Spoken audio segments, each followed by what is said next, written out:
Let's All do it. right. Good. All right. Kenny, blessed to have you. And thanks that you could come to my invitation. Oh, thank you. Yo, what's I know you're Kenny, but where do you come from? Where is your origin and where are you born? Okay.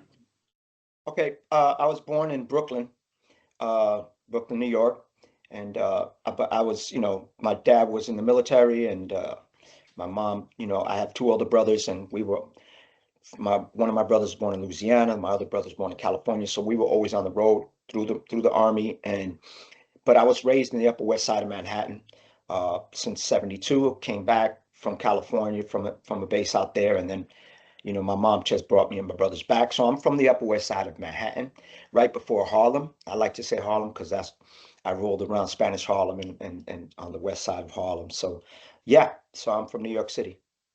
Okay. And you're born 66? Yes, born in Okay. '66. So how was it then to grow up in Upper Manhattan? Um, well, was there anything else to do in those time? I mean, hip hop was just evolving. It was not called hip hop, but this culture that we're living, it was just about to evolve in the late 70s. But was there anything else to do? What was there to do? And that's the question. And it's an interesting theory and something we've been exploring over here with specific projects. Like speeding it up to around, like I remember I was into sport. I have two older brothers, so we was just into sports. And on the weekends, we went to Boy Scouts. It was so interesting. But I went to the Boy Scouts to play basketball. I wasn't really paying attention, but my brothers were deeper into it. And on the weekends, there was also a sports club from one of the scout leaders would take us to Van Cortlandt Park all the way up near the Bronx and play sports, seasonal sports, football, basketball, baseball, soccer. And so that was our weekends, school weeks, going to school, and then after school, because my mom's was working. I was the youngest, after school programs, which would be like drawing or playing basketball in the gym. I used to do a comic book club thing where we would draw superheroes and all that stuff. This is before I started writing graffiti. So I was already interested in the wording of and comic books and colors and Uh-huh. the anatomy of the body and drawing figures. So my mind was interestingly going in this cool direction, which would help when I met Doles and all this other stuff. So in the streets, it was the idea of getting down and just occupying your time. I've told people many times that my mom used to tell me and my brothers, yo, get out the house. Don't come back till the sun comes down. Get out of here. She would go to work. She'd like, go play. And we would. And I lived across the street from a junkyard and four abandoned buildings on 96th Street and Columbus Avenue at that time. And, it was about just being creative and trying to find things to do. Stickball, handball, Skellies, Johnny Ride the Pony, Ringalerio, street games, and, roller skating on those steel roller skate wheels on your sneaker. Uh, and then tag no touch. So it was about stuff like that. Uh, It wasn't really, it wasn't there at that time. It wasn't like someone had the radio on the corner. It was just like it was really free and Hanging. youthful. Yeah. Yeah, hanging out. It was free and youthful. And I'm talking from 76, 75 to 77. I did see older guys that would hang out in front of the liquor store and they would have the radio on and they were the more cooler guys, around the time of Saturday Night Fever and all that stuff. So, Mm. like one of my older brothers. But that was our day. Our summers were long, and you just went out and explored. That's what it Yeah. was. Mhm. But uh, there was never a question to do anything else. That there was not a career thing, or there was never an issue for you to really be an architect or Mhm. become a doctor or something like that. Yeah. No, I mean, I look at that time you're very But you're young and young. innocent. Yeah. Young and innocent, you know what I'm saying? And I have my son is young and I try to talk to him like, but when you're at that age, you're just exploring. You don't know what you really want. You know what you like, you Mm. know. And there were things flowing around me that existed. My mom played a lot of music at the house, and we watched at that time, the music television was very specific and it came on late most of the time. And so I knew about music and I felt music. I already it was a part of my life, but not like I was saying, oh, I want to be a musician. None of that. It wasn't until junior high school that I started, because I used to always play on the desk. And when I had an opportunity to be around instruments, I started playing bongos and congas and stuff, but really didn't know. I mean, I didn't say I want to be a musician when I grow up. I want to be an athlete when I grow up. Maybe semi kind of like I really liked baseball a lot, and I was a pitcher, and I was pretty good. And I played little league, and then I played in a league in South Bronx also, and I kind of like felt like I was good at it. And that may have been an aspiration or a dream, to be a baseball Yeah. player Yeah. at that young age, because that's like the cool thing. I was a New York Yankees fan to this Yeah. day. You see that? Yeah. Yeah. You already know. You already know. So I was very much into that. But, in But then, school, then all of a sudden, this appeared. yeah, yeah. And in school, it was just like everybody was studying, like whatever they threw at us to learn. Yeah. We were in the same classroom and work. But like I'm sure that many people knew what they wanted. Some people get hit and be like, "This is what I want to do in my life," and then it just takes time for others. So Yeah. I couldn't tell you what I dreamt But of because I but was too young. then the dance hit you, Yeah, so to say, or it did. I think the subculture, the street hit me a little yeah, bit the differently street. Yeah. because I've said this before, and I'm going to keep it brief. I never aspired to be a dancer ever in my life. It's one of the things that I was most afraid of. Like I would see people dance on TV.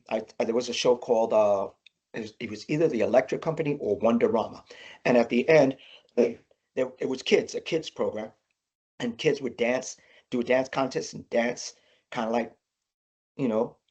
And I was like, man, I could never do that. And I remember this is before breaking, before hip. Yeah, I was before like, man, b-boying. Yeah. Yeah. and I was very shy, with girls. I wasn't that playboy dude. I had my friends were, but I wasn't that guy. So, but it was a musical thing, and it was also from graffiti, from wall writing, and being introduced to my neighborhood through Doles and my brothers and Bill Blass and a bunch of other people. This is a different thing that none of us had really, like, this wasn't school, it wasn't mom, it wasn't No one told how. you to do it. And nobody would want you to do it. It was something that was taboo, and it was bad. And how they say what's bad is good is good, like the lyric when Yeah. they talk. And when you're a kid, your mom tells you don't touch that, and you fucking touch it because you're a kid, like, so you want to, it was normal for me to be like. And my brother was doing it, writing, and he met Doles and a bunch of guys. He went to music and art high school, and Doles was at art and design high school, and I was at just a regular junior high school. But Was that one of the first members that you met from the Rocksteady? Those? no, I mean, there was no rock steady. No, When no, I but what I that later no became Rocksteady, or I mean, that was that the first person that was in that community that you? Okay, before, let's not even mention the word rock steady. Before, when I started wall writing and was introduced to that, looking at my brother in the black books and stuff, it was just writing crews. It Yeah. was, you were writing crews. Doles is the brother that brought the cassette tapes from the Bronx. So when I started hearing these cassette tapes before vinyl of jams, there was flash tapes. Grand Wizard Theodore, Master Don, the Def Committee. Like his cousin T lived in the Bronx, and he would frequent Manhattan and the Bronx. Ah, okay. And he would bring these tapes. So I started hearing these tapes. I believe it's '79, and I was just blown Yeah, away. what is the then the music came to you. Man, it's not radio music. It's so raw, and the slang and the wordplay, all that shit. What's that? An MC? Like all those words were just cool and hit. And I was like, I want to be a part of this. And I think a lot of us felt that way. You know, we were just like, this is something raw and rugged. And, you know, I mean, look, the hood is the hood, you know, but there was something about this that was musical and performative. You know, Yeah, yeah. I would imagine what I couldn't see Expressive. them.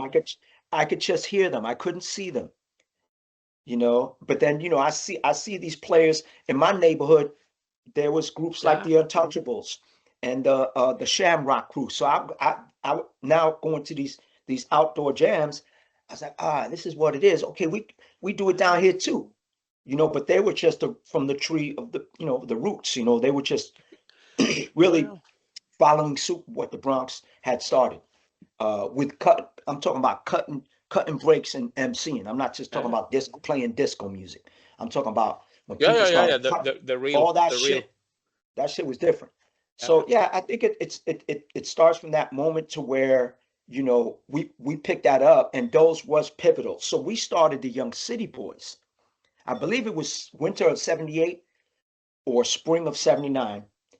Me, Dino Rock, Doze, Dante. These are still my, rest in peace, Dino Rock, but these are buddies that to this day on my Yeah. hand. These are some of the best people I know in my life. And we started the Young City Boys crew because there was gangs and stuff in the neighborhood. You know, there was the Sandman, they had the Wild Boys uptown, the Black Unicorns. We knew what that was, and my older brother and my cousin were affiliated with a lot of that.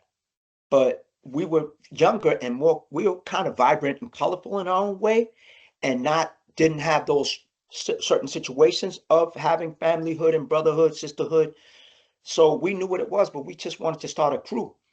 And you know, it was about putting, you know, the letters in the shirts. You know, we would go on a different approach with it. It was colorful, certain Yeah. colors, you know. And it's definitely connected to, we could connect it, you know, you've heard the conversations with outlaw culture and tradition, and but once again, what we started was a crew. And that's when we started the Young City Boys crew. And then a few years later, that's when Legs came down.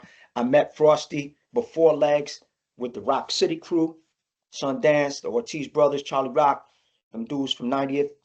And my neighborhood had its own legends and own heroes, you know. Oh yeah. Oh yeah. And Ty Fly, rest in peace, Frosty's cousin, he was with Young City Boys. He was from 100th Street. And he was like, you got to meet my cousin Frosty. And from that point, once Yeah, I yeah. met It Frosty, it, all it of us, just elevated, so to it say. I mean, boomed. yeah. And Oh yeah. that's when we started the RSC chapter. That was a combination of the Bronx and Manhattan. It was around Oh that yeah. time. Oh yeah. But people have seen you like from, of course, the first shot, Flashdance, Buffalo Gals, the Mhm. videos, and Rocksteady, of course. Later on, the videos from Rocksteady. But you also been in the Wild Style and the Beat Street movies. Do you see it now as, is it like an accomplishment that you have done that, or do you also see it as a burden? I mean, it's maybe a legacy to live up to, or I see it as a blessing, and it's like, you know, like I said, we were going with the flow. Nobody could ever. I couldn't imagine talking to you in 2026 if you asked me that question in 1979 or 80. So, never a burden. It was a blessing, and it's like it could have been, you know, like there's a lot of people bugging out in the streets. You know, we just happened to be at the right place at the right time, and we were yeah, good, and we were diverse.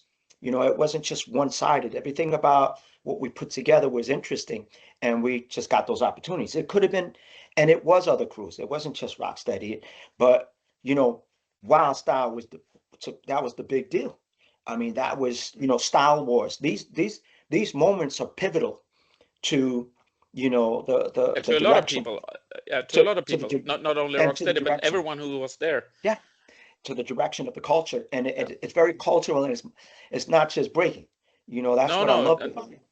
yeah, You yeah, know, it's, so but not never a burden, never a burden. no, no, and but I mean, you're more of course, your style and what you are influenced in the beginning there was like footwork and getting down to the music, but later on it came a lot of power moves into the dance. Mhm. I guess it was never in the beginning, but it became more and more power. Was there something that I was want to learn that, or was it really that you felt, oh, that is not my style, or was there inside you like a competition, like that is not real breaking, or how Well, was the thinking inside you? okay. So here's the thing, and this is, I love these questions because it's a misconception. Because Ken Swift has style, I have style. I have a blessing from the universe that gives me a connection with the music. Now, footwork is what I came into. That's the fundamental foundation of this art form is footwork. If you take footwork away, you don't have breaking. Now, the misconception is people say Ken Swift didn't do power moves. Ken Swift was footwork. And this is a complete misconception. And I saw an interview recently and I didn't respond to it because when I have my platforms, this is what I talk about. First of all, my generation is a generation that introduced the concept of power. Okay. Yeah. And everybody in my time, whatever came in, we try to grab it, we try to get down with it. So my generation, we're talking about when people started spinning. We're talking about surfaces that changed and introductions to butt spins and back spins. You got your head spins, you got your hand glides, you got your turtles, you got all these different, you got your continuous back spins, you got your shoulder spins, your what people called also neck moves. Mhm. All of this was everything I did with all my friends. Yeah, yeah, And we were the generation that brought this word power or yeah, air into the community. This is between the late 70s into the early 80s. So that's the generation I'm from. So I did windmills, I did hang glides, yeah, yeah, yeah. I did hand spins. The footage says it all, bro, but it's just really messed up when I get put in this category like I was just footwork. Now, when the smoke clears, I always loved footwork and to this day will always speak highly on it because it's my roots of where I come from. Yeah, But yeah. everything that would evolve, I wanted. I just didn't want to do it. I didn't want to do an exact back tuck. I wanted to do it sideways. I didn't want to do uh I didn't want to do a Kirk Thomas flare. I was like, No. that's gymnastics. Mhm. Everything in my mind was trying to be different from something because in the law of this, you have to take something and twist it. And if you're inspired by somebody, you can't bite. We know that. But you Yep. have to, if you're inspired, you got to think, well, what would I do? How would I do it? So this is where I come from. So just to put that clear, I'm glad you asked the question. Uh, I believe that everything is valid. Every generation has new introductions and elements that keeps getting sprinkled on this art form. Mm. So they're all valid. I say to b-boys and b-girls, use them all. Don't Yeah, yeah. don't Use them all. Yeah. don't put yourself in a category No, because no. what I That's all I could do was what my body would allow me to do. You understand? So when it's all said and done, Andreas, I just wanted to exist. And I knew that the generations were evolving. I wanted to just keep on looking fresh. And all I could do was what my body allowed and what I felt good doing. There were things I tried and I was like, I don't feel good doing that. I don't know. And when I would see myself on video, I'm like, oh God, that looks whack. So, I just went You along. need I'm to do so glad. what you're able Yeah, to. Yeah, what yeah, you're able to. There you yeah. go. But also in that time, at least me as a popper, because I when you research the culture, you research the timeline before b-boying, before breaking, before hip hop, there was a really big dance movement on the West Coast, like popping, locking, and boogalooing. Mhm. What was via Soul Train? Mhm. Wasn't there a movement of that in New York? Oh, absolutely. I mean, television, like once that program, that was domestic program that viewed in, it was a very popular show, Soul Train. And there was Yeah, also American Bandstand and, there were music shows, but, they showed the social interaction of people dancing. My mom used to watch it all the time. We would watch it on the weekends. I've talked about this for many years. Did I pay attention to the dancing when I was young? That program is the early 70s, what, yeah. Okay, 74 or you something. were too young. So no, I was like, that's my mom's stuff. My mom likes Yeah, this. And I wasn't on the TV saying, wow, look at those poppers and lockers. It was nothing like that, bro. I'm not gonna lie. People be fronting. But when I started, I mean, I knew what that was, but it wasn't what I was introduced to because no, no. breaking was a different thing. But when breaking it's interesting because the media took on the breaking, but the popping was already happening in New York, was New York boogie style, Mm. electric boogie, whatever you want to. And people were doing it, you know, the white gloves, all that stuff. That's Yeah, yeah. that time period. There were people that weren't necessarily straight concrete b-boys and b-girls, but they were No, people true. that really liked the locking and popping, you Yeah, yeah. know, But like Mr. what Freeze, you know what I'm was saying? yeah, Like yeah. And Chippy D, this like so many actually people. comes to the thing. One of the first documentaries that was shown here. It's actually done by a Swedish Danish um, documentary team. Already, I think it's done 82, but it's broadcasted 83. It's called Okay. Electric Boogie, and it's from New York. It's from the Bronx, and only Electric Boogie guys. None of them were famous, and it's maybe 20, 30 different people, and really good. I mean, and that was really that's why the first step here was Electric Boogie. It was much more than b-boying or breaking. The I think first, it goes true with also you know, like when you think about the West Coast and their whole dance movement, right? I mm, mean, like Japan, you know, a lot of these people that were the big shots in the West Coast, you know, we know the names, you know, they were touring already. So, you know, yeah, like yeah. there, this before breaking was even Yeah, exposed to the media. also in France. They were in France and Yeah, also it in was a London. big So of deal. course, yeah, yeah, Yeah, they already have put the seeds in the ground. Yeah, absolutely. And you know, in New York, like I think that it's unfortunate, but the reality is breaking was just so different and radical. And that moment in time with, you know, socioeconomic situation in the streets, you know, that was given so much exposure, and a lot of other dances like popping and locking and also rocking or freestyle, you know what I'm saying, or rock yeah, dance, you know, a lot of that yeah, was overlooked and kind of got jumped over because it was so visually physical and crazy, yeah. you With the know. breaking b-boy. It was just a different thing to explore with media. So it's unfortunate because those are great dances. I love all the Yeah. dances that come from the Now, now, communities, you know. now when I've interviewed people here in Sweden, and I started to remember that we also looked a lot in the beginning. We looked a lot on the kung fu movies. Was that also a flick in New York? That the old Bruce Lee movies, that you got inspiration from that?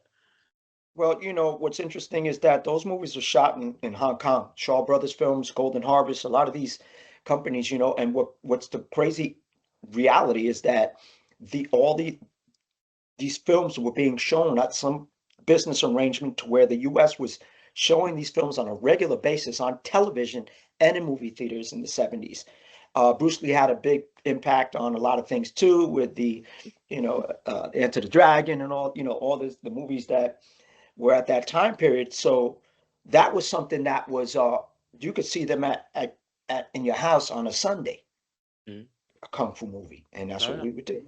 Or you know, and when I got older, then you go to 42nd Street, you know, and you go see 3 movies for $2.50, yeah. you know, Yeah. and it became that was parody slash bugging out shit.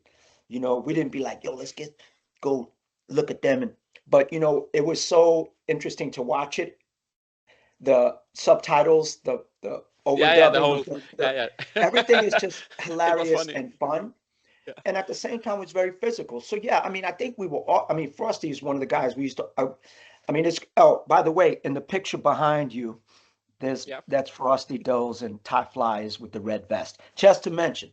So that's Frosty and that's Ty Fly, and that they're cousins, Yeah, and that's how yeah, I yeah. met. Yeah. But long story short, Frosty was the most animated, loud dude in the movie theater. And, you know, it was just that character. You know, you could see a lot of that character in his dancing. So we were Yeah, kind of subconsciously inspired in different ways, comedy wise. yeah, I'll challenge you, you know, all the yeah. concepts of a dude getting beat up and coming back for revenge. You know, like those movies were all kind of like very similar stories. And that the master teaches the young student, and he comes back and whips all the gangsters' Yeah. asses. Great films. So yeah, Kung Fu cinema was huge in the city. I did an interview called Challenge of the B-Boy Masters, which is I can send you a link on it. It was with Eric Pellerin, who studied Kung Fu cinema, and he's also a martial artist. He interviewed me 15, 20 years ago with Track 2 and Little Lep and a couple of other brothers. And but he breaks down that everything you asked about, he does it, he breaks it down in a way more in-depth Yeah. detail about that experience with Kung Fu cinema, Hong Kong, and motion picture industry. But one thing that I had personally, like a question is like, um, you when Rocksteady got famous, you're only 6 in that setup.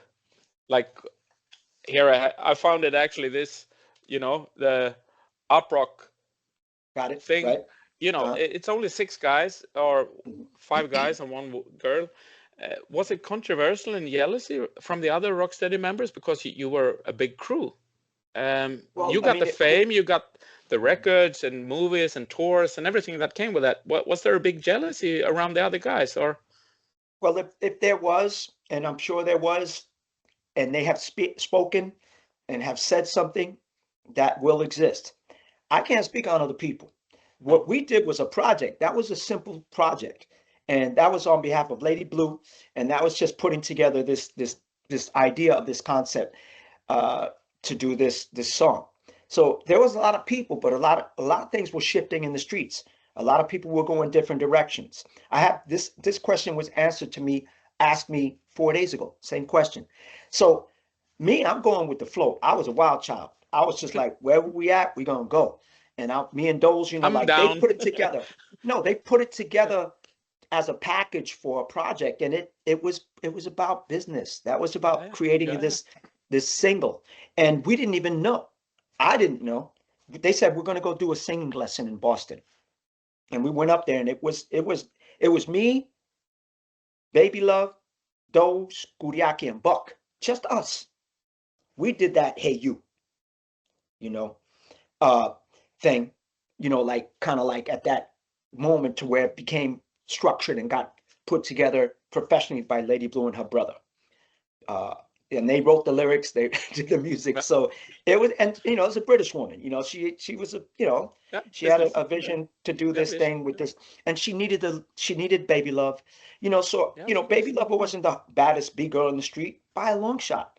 Was she cool? I knew her since she was her brother's Andy from Young City Boys. This is before Rocksteady Crew. So I'm already connected with Baby Love and these people. This is my neighborhood, mixed with Buck and Goody and Legs. So it was a mixture. We went with the flow. None of us imagined that it would become what it became. So I'm sure there's people that were saying, you know, damn, why wasn't this dude in it? Why wasn't that guy? But when it's business, it's business. Yeah, And yeah. I was too young to really pay attention. I was just going with the flow. That's me. I can't speak on Doles or No, no, no, Legs of course. or But Cootie and I, Buck. I I was I was understand. wilding B at that time, straight up. I was wilding in the streets, man. Lucky that shit came about because I would Yeah, have been in trouble, bro. yeah, yeah. Trust me. I'm being But honest with you. yeah, but there is actually one thing that I now, um, maybe it's not your question, it's not addressed to you, but one thing that I think was a little bit strange that no one brought Mr. Freeze into it, because Mr. Freeze was already in Flashdance and he was a popper. It's totally different style than the B-boys. And if you want to mix it, you have a girl, you should have a popper and maybe all the B-boys. But he was not there. Do you know why Nope. in that Don't time? have no Because idea. You got to ask him. yeah, yeah, And trust me, I popped never nowhere near as good as Freeze. Those popped, we all popped in all those videos. So the popping was there. But yeah, it could have been Freeze, it could have been Wiggles, it could have been Fable, it could have been yeah, anybody. yeah, So yeah, I can't answer those questions for you. yeah. And you know what? It would have been dope to have Freeze in there, of course. It would have been dope to have Frosty, everybody in there. Yeah, yeah. But that's not, I have nothing to do with that shit, No, no, no, you no. know? And anybody that tells you that disrespects that shit, oh, that's fucked up, man, at that age in the streets of New York Yeah, yeah, City, that opportunity came, you would take it. Nobody can front. yeah, They yeah, they can call it corny and stupid. Yeah, that song sucked. But guess what? yeah. That's Anybody would have been like, okay, what, where? yeah. You gonna pay me? All right, let me show off. Let me get down. So it's an interesting conversation, and there was also some tones, some racial tones. They were like, why isn't that black person? And like, so there's a lot Uh-huh. of questions, Yeah. a lot of questions. And but unfortunately, like you would have to really talk to Lady Blue. Yeah. I mean, like Yeah. or Legs. I don't know who. Like, I wasn't behind the Yeah. scenes with No, a no. with a pen and paper structuring out this idea. Yeah. So those are the people that need to be sat down with and asked, hey, Oh, why yeah. was this way? Because they I would was be able just to answer curious. these questions. Yeah, no, everybody's kind of And curious. and all the other fellow crews that, I mean, later on when I started '84, I didn't know. I only know New York City Breakers and Rocksteady Crew, of course. But now we found it out: Bronx Rockers, Dynamic Rockers, Floor Masters. You know, was and a lot of other crews. Was there more competition between you, or was it more friendly? I mean, we have seen the old battles, but maybe it was friendly. I don't know. Or A battle's a battle. You know what I mean? When we battled Dynamic in Queens, I didn't know those people. I met them no. briefly a couple of times by going out to Queens. I mean, this is really early when I was YCB. This is when I first met Legs, and and Frosty was like, "Yo, we're gonna go out to this roller skating rink." You know, I met this dude named Crazy Legs, and we're gonna go out there. And then to go out there, and then all of a sudden I'm battling Crazy Legs, and Little Crazy Legs is battling Nelski, and I'm over there like caught off guard, like I didn't even know there was a setup. You know what I mean? But I did my thing, and then soon after that, that's when Legs told Frosty, "I want you and Kenny to be, I'm starting No. this second generation, and I want you and Kenny to be vice presidents." And Frosty came to me and asked me, and I was like, "Damn, Frosty's like a few years older than me," and I'm like someone that I really looked up to. I was like, "Damn," and I was kind of like, "Why are you asking me for?" I was a little bit like, "Damn, man." I was like, "Whatever you think, Frosty," you know what I'm saying? And like we were all excited to break at that time. So the battles were kind of like battles. It's like in a battle, you're not really trying to be friendly because it's so much street level kind of attitude and machoism behind it. You know what I'm saying? You're trying to, Yeah. your body language is like, "Yo, I'm good too," like, so all of that, you can be friends with people, and you could be like, you don't have to be a thug and a hard rock and a gangster behind, within that, which, we became friends. I met George and Victor and a lot of those guys. They were cool, you know what I'm saying, from Dynamic. Floor Master, same thing. Like if you don't know, you get set up. Michael Holman set up that Floor Master battle with Rocksteady. Like I knew a couple of them, but we just went in there freestyle with our group. They went in their group, and we action, boom, DJ with that bam, bam, cut it up, and we went at it. That footage is there too. Yeah. So it's when you look at a battle, man, it's an exchange, and it's like it's not a joke. So it could seem safe as long as no one gets punched in the face and no one gets jumped, you know what I'm saying? Which happened a lot in my experience outside of the motion pictures and the films. Yeah. But, we didn't just battle those crews. Those are the crews that became popular. Everywhere we went, when we used to go look for girls and go to different neighborhoods, I'm Yeah. hanging out with some crazy dudes, and they saying, "Come on, let's go." And then we knew we could dance and show off. That got us into trouble. I battled a lot of crews and people that I didn't know and didn't know what they had. I didn't know what moves they had.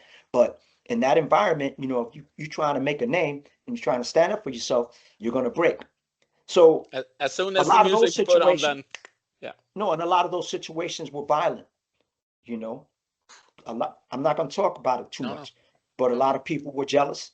People would be like, "Yo, you trying to dance against my friend?" These are not dancers, not b-boys and b-girls. These are dudes just watching. yeah. And if you go in their neighborhood and you try to be slick, somebody might just snuff you from the back, and like Yeah. not everybody was a b-boy. So the good thing about New York City Breakers, Floor Masters, all of us, Dynamic, in our exchanges, we were considered like the quote unquote professionals that were getting those opportunities, to be a part of an industry. We were just kids from the street, Yeah. so we also kind of like became more, refined and, became semi-professional in our own way at that time, even though we were still living in the streets on the And block. I was it's still doing the crazy shit. But it's a little it's friendly now. yeah, But yeah, back yeah, then it yeah. was It's a little funny because nowadays we talked about it with some friends, actually with some of the guys that you met from Throwdown. I mean, in those days we were kids and we were looking up to you, but you were also kids. We were looking up. Our idols was kids. So it's a little bit fun that, I mean, this culture in those days were really that we were looking up to street kids. And I just think it's a little bit fun compared to a lot of other things where you maybe look up to an artist or you're looking up to a big football or soccer player or whatever. I mean, it's just fun to hear that yeah. you also And didn't know. And here's the great part about it, because the same, I'm looking up to Jazzy J and Bam and Herc and all these dudes, Theodore, and they're kids too. So it's not that far. The apple don't fall far, and it's, you know, we're just like a leaf from a tree. The same way you looked up to us when we was kids, I was looking up to them when they was kids. They were young. They were Yeah, young geniuses. They were yeah, the yeah, geniuses that created this, you know, this beautiful culture. yeah, So I can identify with you when you yeah. say that. I have this during those years. I mean, it's really fast development of the whole music, hip hop music. Now we can call it hip hop music, but back then, I mean, from disco, funk, party rap, and then later on a little bit like electro, faster music, Mhm. and then it, like all of a sudden, in the mid 80s, it just turned into slower beats, conscious rap, boom bap, and then later on West Coast. This difference of music in 10 years, it must have also made a lot of impact of the dance, because you dance to the music. Nowadays we have b-boy music, then you dance to b-boy music. You have electro music or popping music or locking music. But back then, I mean, you could not go to a party or a jam and ask for b-boy music. They Mhm. it must have done a lot to the dance, or Well, what. it's, you I know, mean, there's a you had there's rocking from the beginning, and then you know, you develop the dance, and then it got faster, and then all of a sudden, I would say, it turned up to hype Mhm. in very short time. When you look back at it, in some years, it went from all this to boom bap and hype. Yeah. You know, and that is, see, that's why the experience with those cassette tapes and seeing and hearing what actually the art is, you know, I understood. And Pee Wee Dan says this, like, I haven't seen him in a long time, but he uses the term recording artist production when the business of this came into play and Mm. records being created. This is what changed the whole direction of a lot of things. Now, and we were still, as B-boys and B-girls, we would get down to a lot of, yo, we used to get down to God Made Me Funky, Headhunters. If you look at the movie Wild Style, that's Yeah, yeah, that's not like hardcore, but that was the whole shit. That's what the DJ played. So we yeah. were so excited to get down that we learned how to adapt to tempo. It wasn't about high speed shit. So this whole new kind of progression. Now there was fast breaks like I Can't Stop. You know what I'm saying? Uh John Davis, Monster Orchestra, you know, they would dance a really quick rhythm, and that shit would pick up the tempo. And a lot of times the DJs, you know what I'm saying, when they understood that, they understood how to bring that tempo up for the B-boys, because it wasn't a b-boy night at that time. It was maybe two records played that would you could break to in the Yeah. late 70s and early 80s. It was a party, and it was a variety of music, mostly a lot of disco, funk, but you know, the DJ would play Apache or Dance to the Drummer's Beat. That's when people broke. When that shit Yeah. stopped, nobody broke. So with with Ah, yeah. with the rap production, with the industry moving in, you know, yeah, everybody's excited about these poets, these rhythmic poets, these Yeah. MCs, masters of ceremonies, and they're having these stories to be told, and it was exciting for the whole community. But there was a moment in the 80s where it got really watered down and really whack, you know, Yeah. and it started, and this is when the media kind of was like trying to treat it like it was going to disappear and it was a bad, because it was a rush of a lot of industry trying to push music on people. There was a lot of good rap, you know, but there was a lot of bad rap, and Yeah. Yeah. that Yeah. changed. So how do you think that feels going to a party? You hear that shit, and you're not going to break half that, you know. So No, no. it does affect the dancer. Yeah. Yeah. Yeah. Mhm. Yeah, it's not easy that time sometimes. Uh, did you try? I know that you did, but did you do anything others? Did you continue doing graffiti, or did you did other things in the culture? Absolutely. I see myself as a hip hop practitioner, you know, but basing it upon, you know, when I use the word hip hop, you know, after it's being coined at that in the Yeah. 80s, You know, the elements of what would become hip hop existed in the 70s. We know this, all right? So, but me, my generation, that's we had a message, you know, that hip hop was a thing. You could have a word to name what everything was, you know, peace to the Zulu nation. So my whole thing is that, you know, when I came into the game, it was war writing, man. That shit was amazing to me. And I told you about those comic books. I felt Yeah. like I was already connected when I saw the black books with those in them. When I would walk the street, I wouldn't look at tags and stuff, but all of a sudden seeing these colors and this is what this is what kids do. Like brothers, like my brother doing this with. Then all of a sudden I started paying attention to my surroundings more like that, and I got really into writing. And then right after that, it was DJing. See, because the thing was when those brought the tapes, his cousin Slimmy and also his cousin T, they were telling him, yeah, this is how they do it. You get a turntable, you got a turntable, you get a mixer. So those was already making those moves. He used his father's turntable. He bought a Gemini up and down mixer, little tiny one, and he got a Technics. I think it was a D1 or a B2. This is 7980.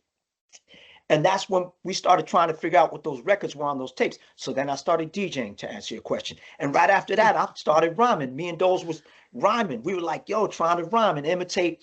Furious 5 MCs is one of my favorite groups because it's one of the first groups that I heard. And they were nasty, nasty, nasty to this day. One of my favorite groups of all time.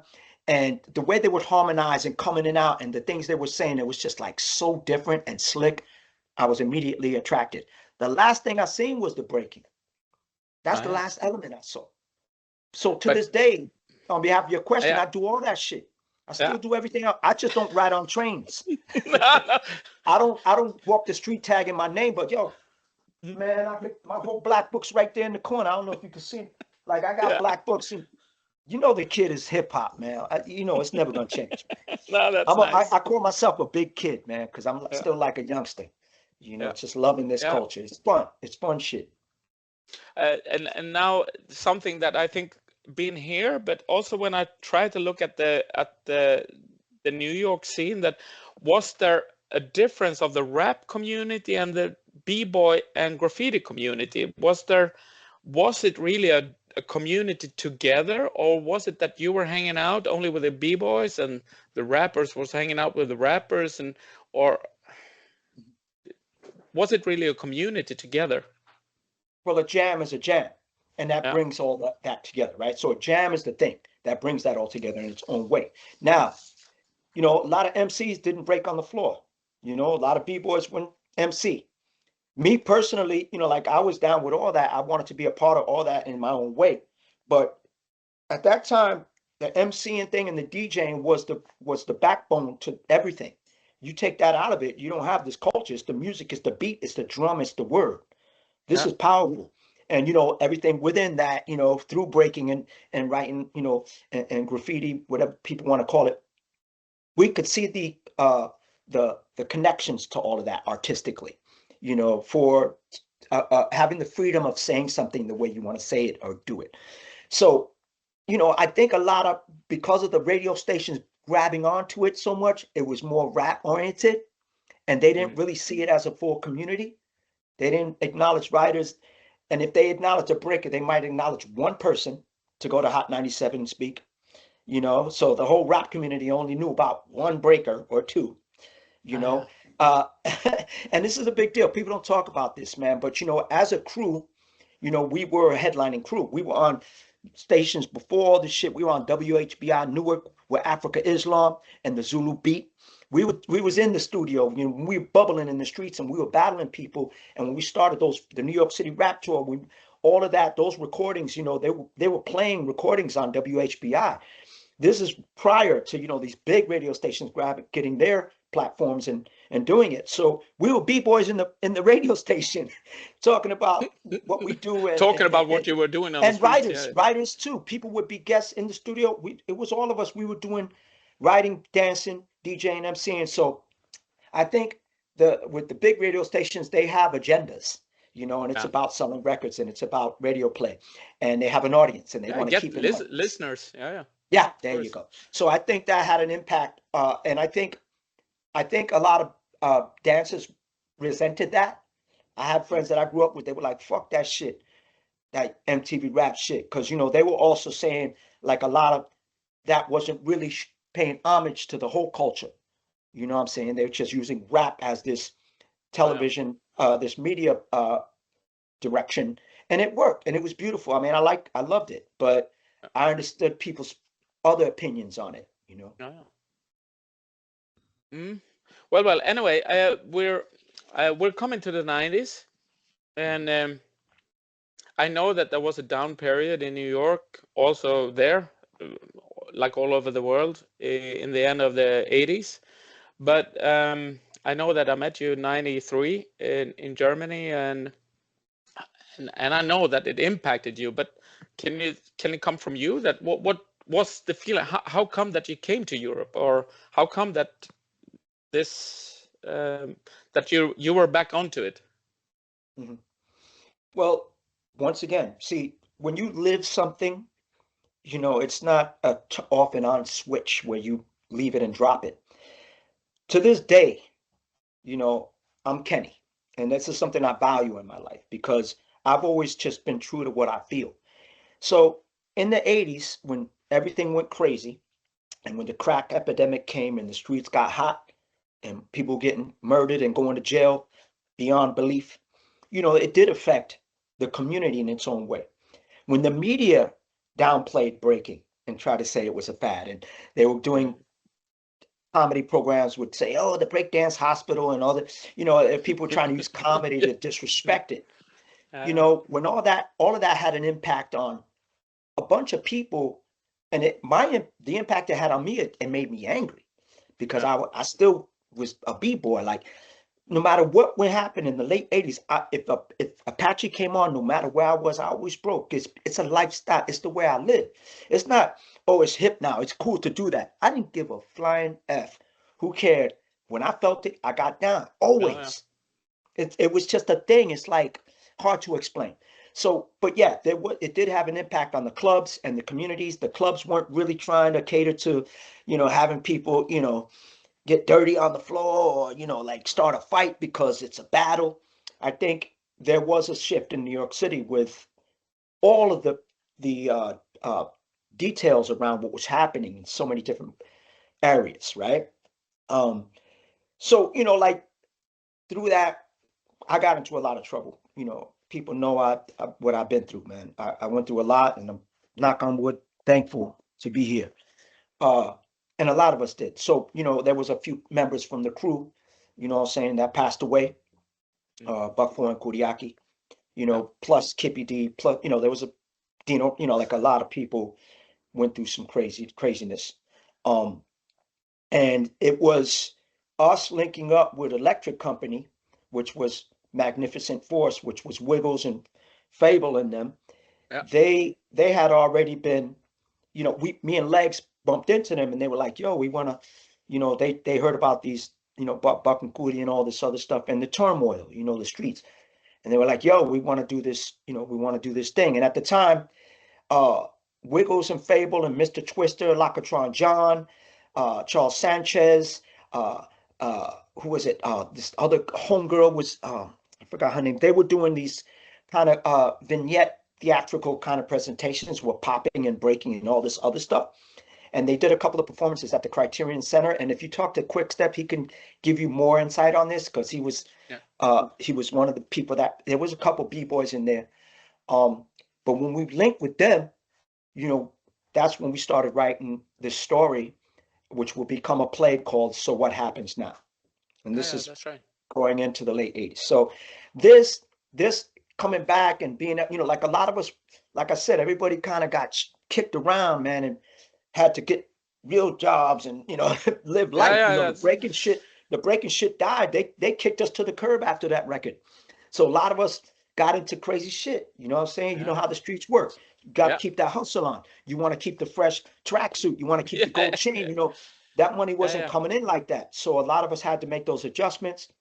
And some people took the wrong route, including Yeah. myself with a lot of that. So when that happened, to answer your question, that had a huge change in the shift in the direction of how we felt about, an art that was being neglected and kind of like the streets that were just going haywire.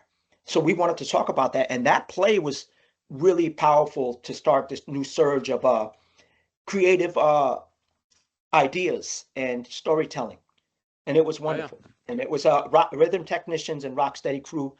We combined to really put Yeah, that yeah, out, yeah. and it was a big deal. And that's the spark. So in the 90s, that created that spark. We Yeah, got yeah. exposure. We got a little exposure from the media, and there were people that were like, wow, this shit is dope. Yeah. You know? Okay, Kenny, I just need to pause now Okay. because hang on. It's a little bit I will cut this Mhm. back Okay. again. But anyway, then you came to Germany, and I know that I read it, and I know also because I talked about it to you and the other guys that, and also to me actually, the whole European scene was really because we're really in the north of Europe, so we don't know really what's happening in Central Europe. So it Right. was also a big impact for us guys to see this from Battle Squad and Actual Force and all these guys. It was a big impact, but it has also it must have it been so also for you guys.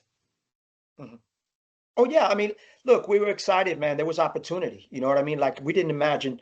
Like I was working at a paper and pulp manufacturing company. I was behind a desk. I was working at a television station. Life was different for a lot of us. Even though the culture was always within us, Yeah, we were excited. We saw a surgence of people. You know, different countries. We're like, whoa, they're running with this shit hard, and they respect the full culture. So we were excited about that. We wanted to be a part of that. And come and share, stories and art.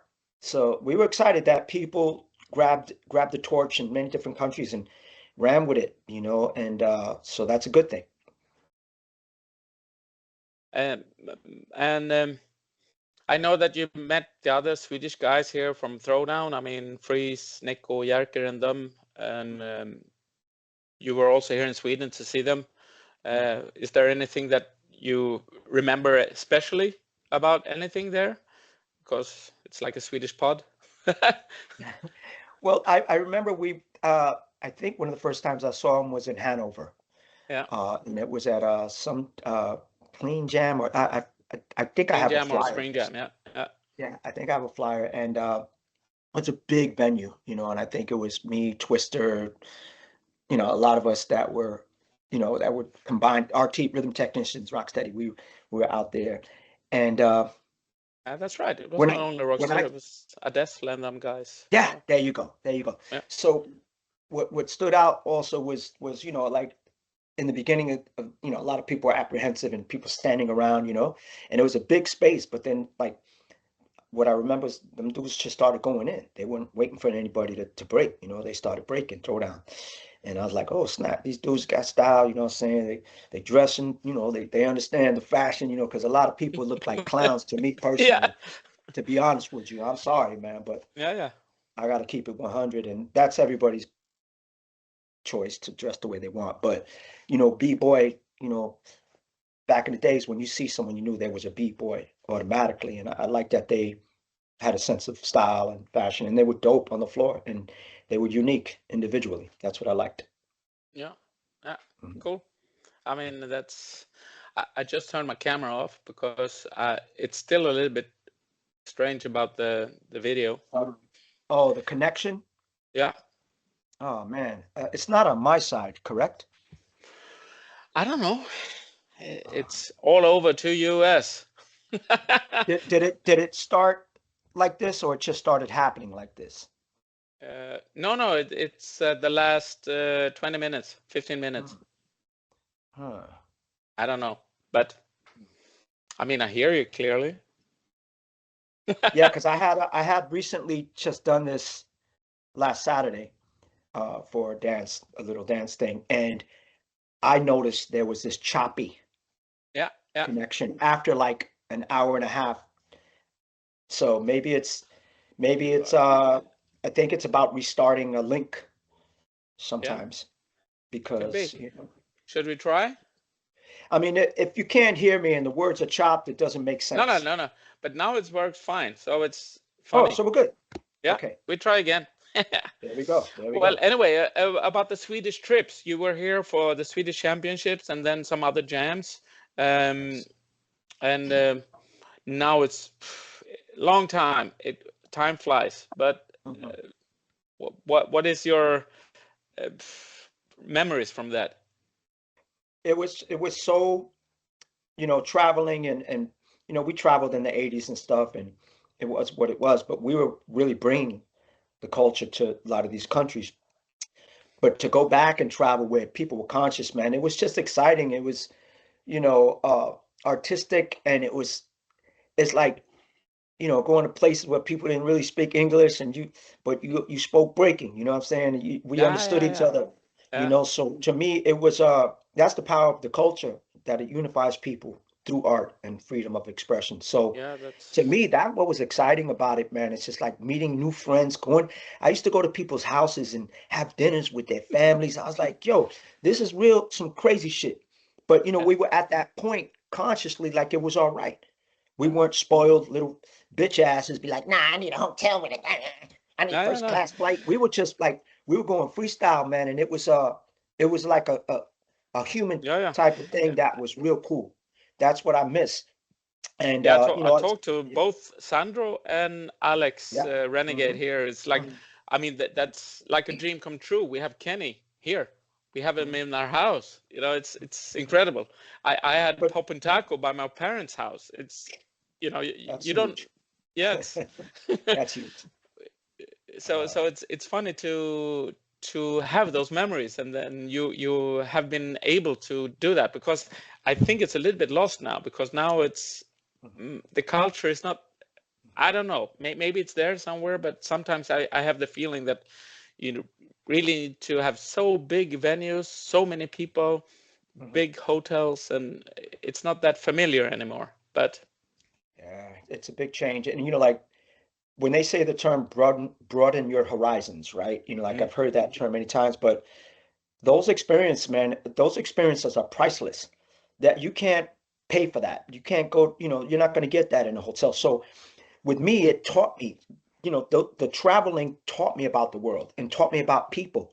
And it taught me so much about how we're all the same people. Like it wiped away a lot of my prejudice and my stupid ass growing up in the hood thoughts. You know, I was taught about other cultures and the way people lived and how they went in their home and what they ate and how they, like all that yeah, shit is priceless. That's yeah, some yeah, shit that teaches you about the world. And that's why I try to tell my kids, I'm like, they're not kids anymore, but I'm like, yo, get out there, man, get out to the world, go see the world, meet people, because it's empowering and yeah. it's calming, and when the world is going haywire and shitty, those are the things that, you never forget. Speaking of that, what's your family life looking like? I mean, now you said kids, but Yeah, yeah, they're so, grown up, so you have some my kids, yeah, my but oldest daughter, my oldest daughter's in New York. My youngest daughter's in New Jersey. She got married a couple years back. My son is the youngest. He's 23, and he's in, okay. in New York, and I'm out here in LA. But they're living their life, man, and it's, they're doing their thing, and they're safe, and that's all that Are matters. And anyone of them into hip hop somehow, or? I had my daughters in dance since they were very, very young, and like from started with Caribbean cultures. I had them in bomba, salsa, ballet, Ah, uh, jazz, tap. I had them in the schools, some of the schools in New York. But when they were like late teens, they were like, Dad, we don't want, because that was my thing, taking them to the dance classes, yeah, me and yeah. their mom, on the weekends. That's how we had to, if it wasn't soccer and some sports or whatever, because they played soccer, they did taekwondo too. But the thing is that we had to keep them occupied. These are two girls. This is before my son was born. So, this is my pride and joy, our Yeah. pride and joy. So it was about keeping that. But they were like one day, Dad, we don't want to take dancing anymore. And I was like, then they were good at it. Both of my Mm. daughters were really good at dancing. Not really necessarily breaking, No, no, but but they were good at it, but they just moved on. what They were what good do at they choreography.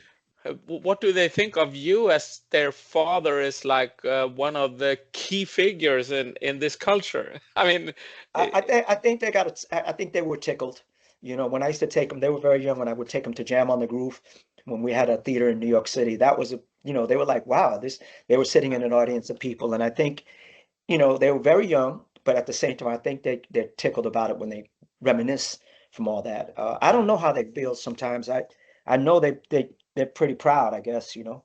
yeah, I mean, you accomplished a lot. So, um, Mhm. but all these years in the culture, I mean, you've been, I would say, from 90 to 110% into it, more than 40, almost 45 years or so. Is there anything that you regret that you haven't done, or what would be like a dream scenario of your career now, if you would, if you were, what do you want to achieve more? But you know, I mean, look, time has wings, and we're not getting any younger, bro. What I want to achieve is just, you know, finding a comfortable place with art and staying healthy. That's Yeah. it, because then I can do art. Right now, it's frustrating because I want to break, but I can't. It's just it's I'm gonna keep hurting myself. And that's the hard part. And you know, I'm not gonna stop until I make that decision. Good thing is that I could rock, and the rocking Yeah, isn't yeah. as doesn't take a toll on the body. So, you know, I don't have any regrets, man. You know, I think that I've danced a lot longer than most people, Yeah. even with my injuries. Because there's people I met that had certain injuries, it ended in the 20s and 30s. They couldn't go on. They were like, nope, you know, it was career ending shit. So, as much injuries as I've had a lot of them, like many B-boys. I don't like to talk about it, but now it's the reality sets in to where, you know, the wear and tear is there, you know, Yeah, and yeah. I feel young, I feel strife, I feel energetic, and I feel creative. Um, but because I can't break the way I want to break right now, it's frustrating, you know, because I don't like to look whack. You know what I mean? I want to when I do a judge solo, I don't want Uh, to look like I suck. You know what I'm saying? So that's the hard part. And you know, everybody's yeah. gonna get to that point. All these young cats out here, everybody young gets old. I said this 30 years ago. Yeah. Everybody young gets old. So it's just like ride it while you can. So no regrets. I think uh, today at this point, you know, it's about this. It's about sharing these memories and telling these stories. This to me is important. That's why I didn't hesitate when you asked me. It's about education. You know, I've been teaching a lot. You know, I lecture a lot, and those are the things that I think have balanced out the idea of me not being able to dance as much. I can still talk about the art and the history of hip hop culture, not Mm. just breaking. I could talk about my experience as a Yeah, yeah, practitioner because your in the experience culture. is the whole culture. Yeah. Yeah, and I when I do lecture, I talk about things within the art, not the surface things. I talk about the details, like you know, the tools of the trade, you know, with all the elements. Thank God that I had elders above me. You know, I've been blessed to meet the masters, man, the gods of this shit. But I never thought I would meet Kool Herc and all them dudes that No, I hear I mean, about. Yeah, like I this, never you know, thought. the Freshest Kids Yeah, yeah. thing. I mean, I guess you were one of the um, key key figures to this, or? Yeah, I was in there for a minute. Yeah, a Yeah, quick yeah. minute. Okay. It's a good film. Yeah, Mm. that was Israel Brenner. Yeah, Israel Brenner. Well, but because this is like also one of my questions, like it brings into this now a lot of the older people in the culture is no longer with us, like last week or 2 weeks ago, Bambada and JDL from Crash Crew, JDL, one of rest in peace. my favorite crew, I mean my favorite rap group, and also dancers some years ago, Float, and you know, sometimes it can be like last man standing, and maybe then you feel that, oh, I need to put one, maybe not last, but the last part of the, Mhm, to put the mark to the future. And what could mhm, that be? Because now it's such a impact of the sport, b-boying mhm, sport. we moved from the dance floor to the stage, and maybe this is something that what can I do to prevent or to give my feeling to it. The one thing I learned, because I was very stubborn, we were very radical in the 90s. There's a lot of the events we would do panels and be barking about the culture vultures, and we've always been radical. But as I matured and aged, I kind of started looking things in different angles and understanding that evolution is real and things do evolve and generations change. And this could be this art can still, it's always been on with the stage and the underground, so it could still share that space. I understand that, people call breaking a sport. Hey, that's what you want to say. That's peace. You know what I'm saying? Like, run with that. I have my experience, which I'm going to be strong felt about. Like I'm always going to speak on behalf of an art and an art that, is very, very powerful for young people. So when I see people approaching it in a sports perspective, all I can do is just watch it evolve. But I do have my platform and I do have my stage. And this is that stage. This is that stage. This is where I can say, peace to that, man. Respect, man. It's not my thing, but peace to that. Push your ball hard, man, and do the best you can. Yeah. Go for it. And I said that. It's a good philosophy, I think. It's both for you, but also for the culture. Because you can also not dig yourself down and say, oh, it was better before. Because, you have to go on, flow with the flow, go with the flow.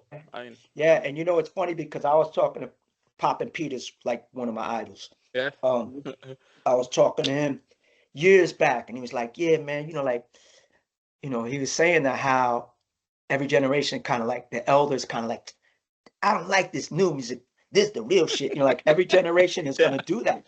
And I was like, oh, that's pretty interesting. And then like years and years later, I'm like, damn, I'm sounding like an old man now. Like, yes. I don't like the new music. I'm like, the new music is terrible. Yeah. And then I sound like that. So his point was on key. And I think every generation really has this connection to an experience that's never going to, that maybe the best years of your life. So they're never going to disappear. Like I can hear, I listen to music all day, every day. Like right now I'm not playing it but I'm usually music is playing. So, but like there's certain songs, that's going to bring you back and just that you have a connection to. So even though I know there's great artists and new musicians that are creative, it is different. But I have an open mind. I want to have an open mind. I think it's healthy. Yeah. I don't think being negative having a negative energy towards something just because you don't feel it is important anymore. And I'm very grateful to have that growth, that mental growth and right now in my life. But I think it's also interesting that also my kids, they listen to a lot of the old stuff. I mean, they listen to the new, but they also know the old stuff. So they don't resignated just to listen to the new. But yeah, it's just good to go with the flow, to just adapt, because you cannot change it anyway. So and at the same time, the interesting thing is that we come from a culture of interactions and social gatherings. It's like that is not happening. Like these kids that are training now around the world, they're little kids. They're not going to a party. They're not, they're so young now that their mentality is not socially interactive in a sense. It's very competitive, and that's okay. But this is the difference, it's a big difference. So there's countries that people aren't going to Sweet 16s and, and it's just a different time period, right? So think about that. Now, the thing is, you can't recreate that and push that on people. Say, yo, you got to go to a jam. You have to, because then it becomes generic. It's like, it's premeditated. It's like you're forcing people to dance with each other. You know what I mean? When it was organic for us to just be like, the song is like, yo, man, start chilling. You know what I'm saying? Like it wasn't like, it was. It's different. It is different. It was a theme. Social media. Music created the dance. So, if it was the Patty Duke or the bump or the hustle, that's, what is that now in the world? Is there clubs that have new dances? And are people dancing with each other or just by themselves? That's the question.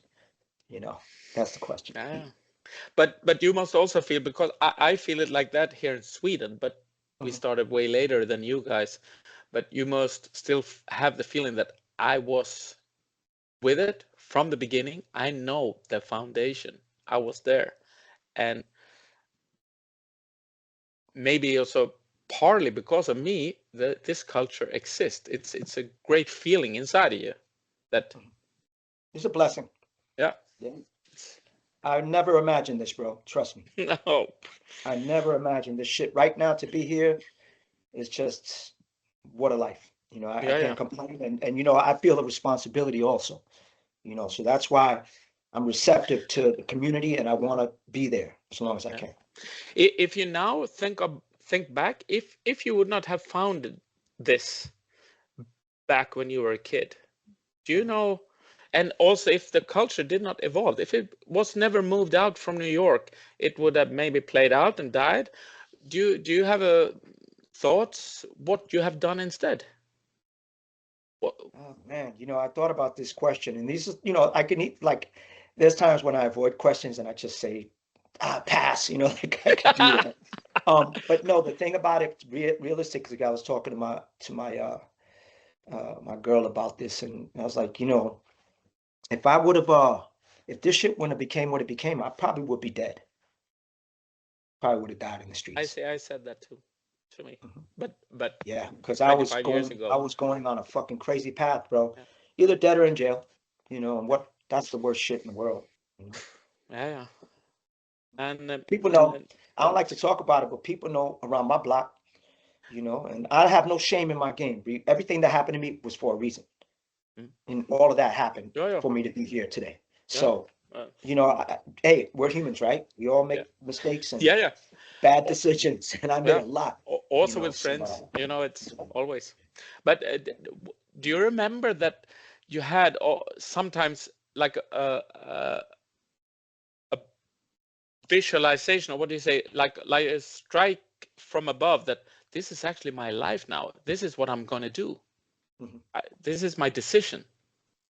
Or was it just that you flow into it after the whole Rocksteady thing? Or was it like a decision sometime that now this is really my life? Yeah, I mean, it's a good question. Like there was a moment, like, so when the 90s popped off again, what I'm saying? When I started trying to practice again, I felt like I sucked and I felt heavy.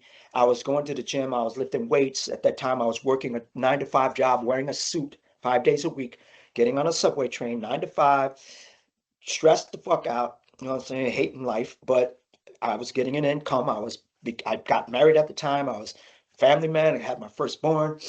And but then when we connected again, like I told you earlier, I felt like something was missing, and I immediately, after a couple of things that I went to, I was like, man, move on, bro. Shit is over for you, man. This B-boy shit is over. Because I felt kind of whack. I seen some younger cats, I remember seeing Quick Step and Maurizio, what I'm saying, in the party in 90. And I was like, these motherfuckers are spinning on their head like there's no tomorrow. And then Maurizio was a firecracker, bro. And I just felt whack. And everybody was after that. I remember we did a performance. It's on tape. Video Music Box kind of take part of it from this party, Wildstyle reunion or something. And all my friends would be like, yo, who them dudes? And I did a show, little performance, and nobody was saying, yo, you killed it. They was just like, yo, the motherfucker. They were talking about them. And I was like, damn, I felt whack. I was like, my ego was shot. I was like, damn it. But there was something there that said, I let it pass, and then I kept on giving it a shot and started training more. And I was like, man, you're good at this shit. Don't something clicked there. It put a spark to you. No, it kind of did, because I was like, I can't do a lot of what motherfuckers is doing now. Excuse my language, but I could break and I got style.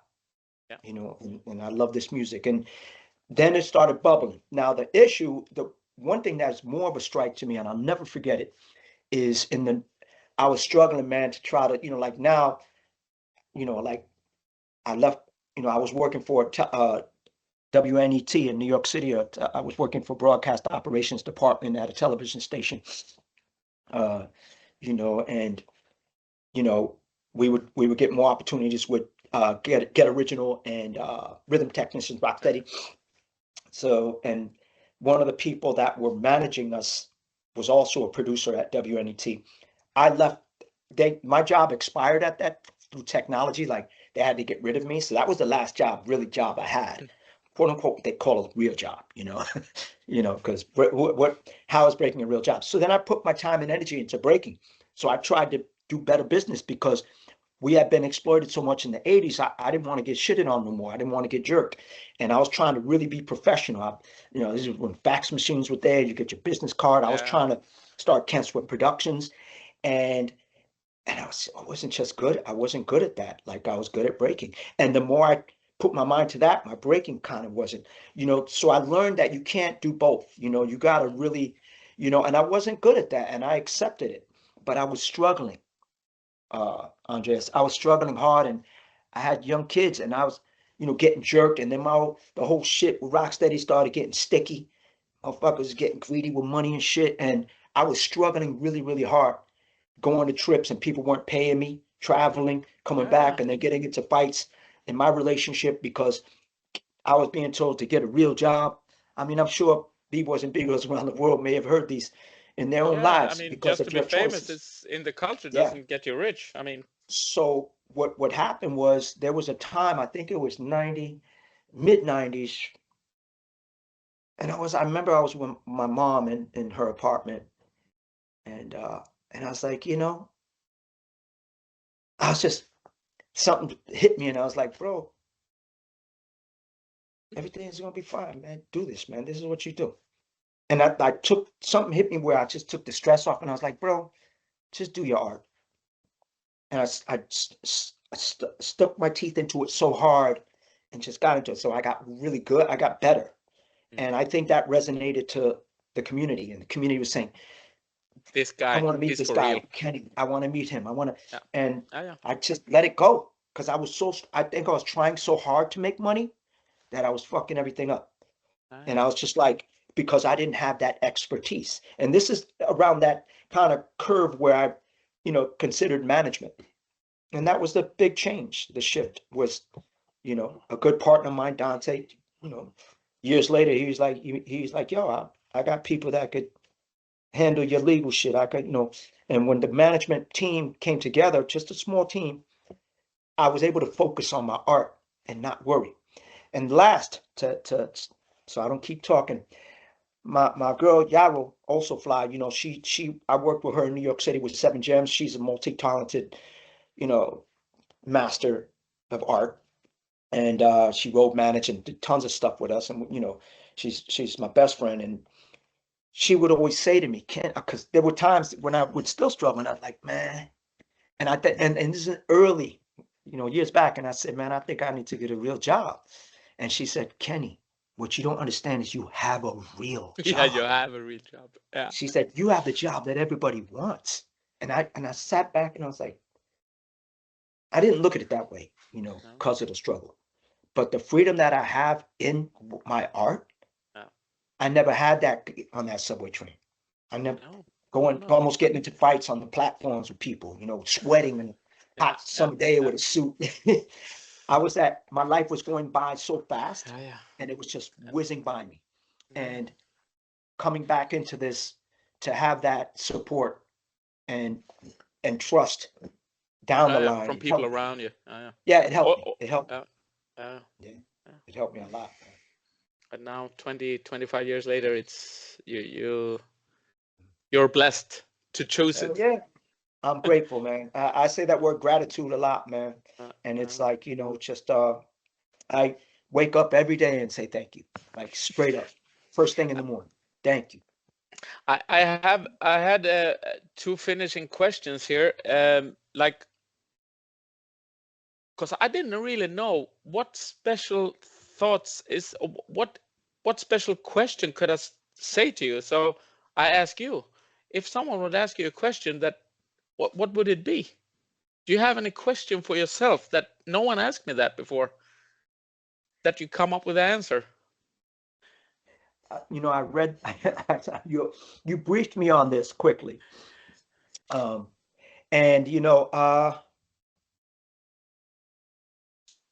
I mean, I think, and I would have wanted this question, but I mean, if I would think of the question and someone would ask it to me, the unfortunate part is it would be hard for me to answer it, and it would be more about my mom, and you know, because everything I believe, you know, the gift I have it from my mother. Yeah. So yeah, that would be the question. And Yeah, because that I actually similar question to that that I had to friends here when I do interviews here is that how does your family or how did your family and parents looked on your chosen way of life? Yeah. Because sometimes you can have a struggle inside your family to really do what you believe. Right, exactly. Grow And up, grow up. you just said the question. You Yeah. just said it. And it's like, and to answer that, from that perspective in conversation, my mom supported me 1,000%. Never second guessed or Fantastic. questioned what I was doing. She would go to the Roxy's with me. We would go to Wow. club. I would go to clubs with Cool. my mother. Yeah. So she always believed in me, and she really liked rocking a lot. The breaking, I used to mess shit up in the house. I would break furniture and shit a couple times and Scratch the hurt floor. myself. Yeah. I would hurt myself a little bit, but she never, I never had any energy. She loved it, and but she said, I like that rocking dance better, what I mean?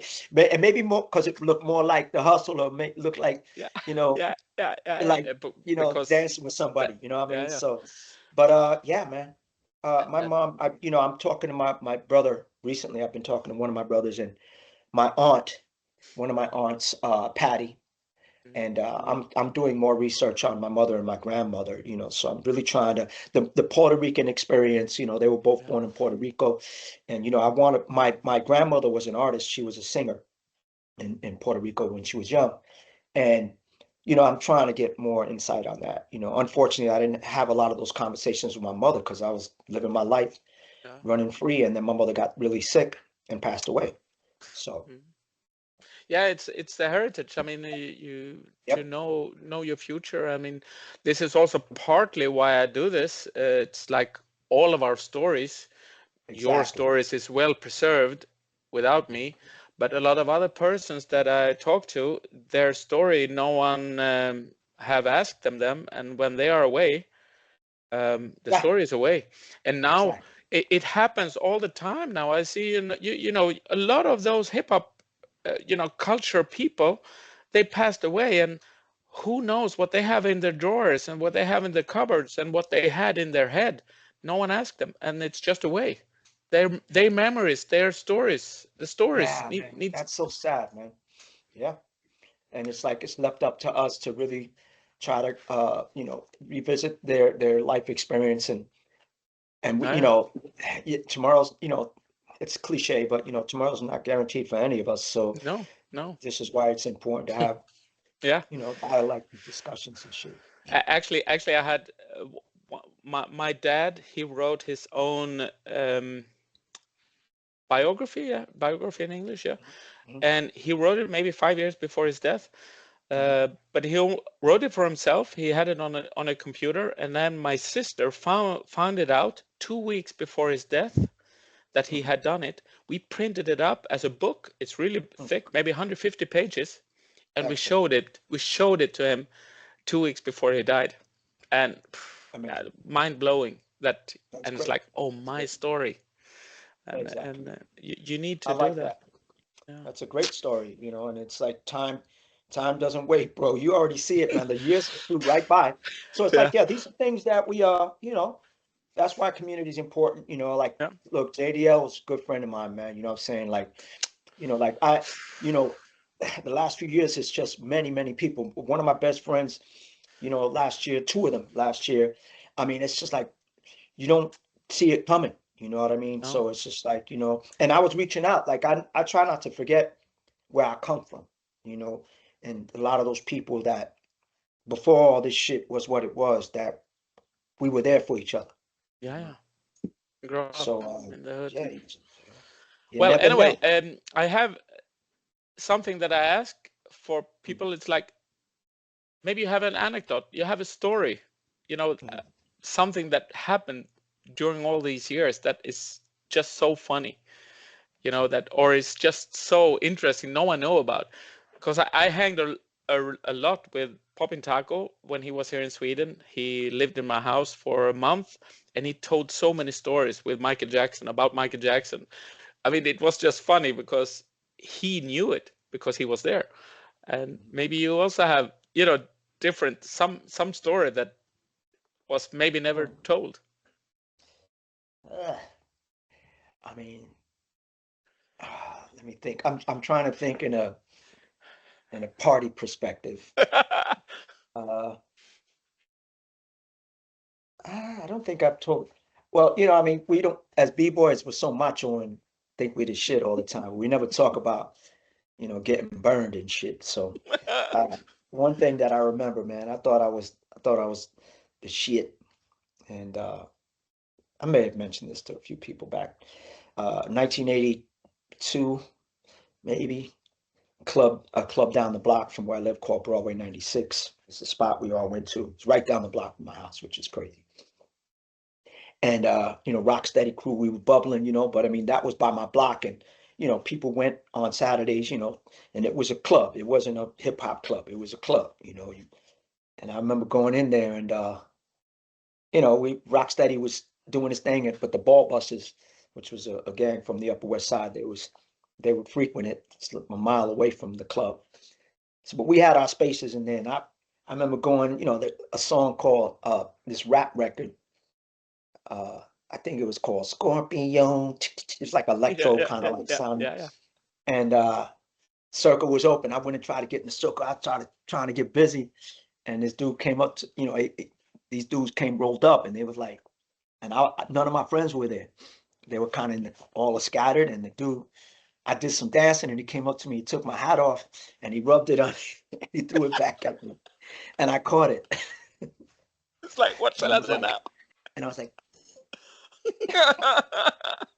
yo, I felt stupid, bro. And I got caught off guard and shit, so I got burned with that Yeah, little move. And I that- was, I was taught a lesson. And the yeah, guy that did it, street his name was knowledge. Crazy Crash. Rest in peace, the ball buster dude, Crazy Crash, and he was a wild dude. They were wild thugs, like they were hard. Like I tried to be a hard rock. I wasn't gangster like half them dudes, so. No, no. I never forget that shit. It was the dopest move. It's like took my hat off my head and Yeah, rubbed it on his shit and threw it back at me. And everybody's looking and I catch it. I'm like, yeah. what do you And do then from that did point? you, You you throw it should at have him? went back to him. Can I use that move in the future? Can I take it? Can I use it I for mine? nah, he caught me off guard, man. And like I felt like if I would have did something kind of crazy, I probably would have got beat up. Yeah, If I yeah, did yeah. something, because I didn't have my friends, like that's why you gotta have backup, man. You gotta have your boys with you, just in case. But I ended up showing up to a club called Once a couple years later, and I was with my boy Low Rock, TML Cats, downtown Manhattan, and he rolled up, and I said, I remember that dude, and I put it on him and Yeah, just smashed him with breaking. They didn't know yeah. how to break. They didn't know how to break. I just destroyed them, just like, because like I was really aggressive because, like I said, now I have my peoples with me. You know what I'm saying? Like, Yeah. so I did get revenge. Come and look at me now. And I was doing it. Well, People were like, yo, the whole crowd was like, yeah, yeah, yeah. Like, you felt stupid. so what's up now for the future here? The next what do you have planned for the rest of the year? Do you have anything planned? Are you traveling Absolutely. or? Yeah, absolutely. There's some cool things happening. Like I'm doing a lot of, so I really cut down on traveling a lot since the last few years Mm, because of my injuries and just to heal, mm, which kind of sucks because, this is my lifestyle is how I pay my bills. But I resorted last year to trying to structure this one class a month or appearance a month thing throughout the year. Isn't that lucrative? But it's good for my body because it was a lot. I was doing so much travel, I was wearing myself out, man. And I was just like really my immune system, everything last couple of years, I had a few experiences. Just like I was training really hard, great diet, but then traveling and then time zones, and I felt it kind of affecting me. So I said, I want to make a change, right? So now, the last couple of years was interesting. I was, I was signed with Monster Energy for a minute and had a great experience with them, and then been at UCLA doing the semesters, the spring semesters, and so forth. But last year, with a blessing, Red Bull signed me as a cultural ambassador. So I'm contracted with Red Bull right now. And a lot of my year is based on that educational, cultural work with them as an ambassador. So I'm not a BC1 kind of athlete or anything. No, but you help them, or yeah. you And, work I've together. worked with Red Bull. I worked with Red Bull from their first operations in the US back in Seattle many, many years ago. So I've always had a relationship with them, but I was never signed. So they signed me, which I'm very I'm grateful for that, and it's cool opportunities to link up with a lot of the superheroes. Yes. That I respect. The flying guys. No, I respect. Look, don't matter, man. I'm not a hater, but and I have my opinions, but it's a great opportunity. But because I'm on not having that much this year, now I'm sinking my teeth into a lot of my editing. I've downloaded over 160 tapes of all media, and I'm going through that whenever I can, doing a database of like 35 to 40 years of any VHS to 8mm to high 8 to digital to everything. Of your And stuff. I'm excited. And we all transferred everything I own to a few different hard drives, to where this is good. This is also something that we do here now. We put everything into an archive, because there you go. like you've seen, I mean, in if we're gone, who will take care of it if it's just in a drawer, an old VHS tape? I mean, yeah, and the tapes where, like, I got a lot of tapes from one of my close friends that he didn't really understand how, because I used to work in a tape library back when I was first breaking still, but I learned how to store tapes and how air and everything affects the actual tape itself. So I was thinking sometimes about it. You only have one take. You only have one take on those old tapes, because then it's ruined. You need to get it the first time. Yeah, and if you store them, they degenerate. They just kind of crush if you put them on their side. So that's something that I'm doing now. Doing a lot of just catching up with work that when I was traveling all the time I couldn't do. So I'm excited about that, and and then I'm here in LA. Zulu Gremlin, my good brother, he lives near me. He's out there moving and grooving, and sometimes we link up, and I have the space here, so I tell people whenever anybody's in town, come through. So I can't complain, and that's the future, is just really trying to take advantage of the day and get work done, and the fun work, because I was watching footage the other night, bro. I almost started crying, bro. That shit was heavy. It was heavy. I was like, holy shit. And to see people that are no longer with us, all that shit is like crazy. But I think it's something good for the next generations, to something that can exist for people to have an archive too, 100%. Mm-hmm. Well, thanks a lot, Kenny. Of course, man, it's my pleasure. Yeah, I wish we would be closer, then I can come and give you a hug and a big high five, No doubt. Yeah.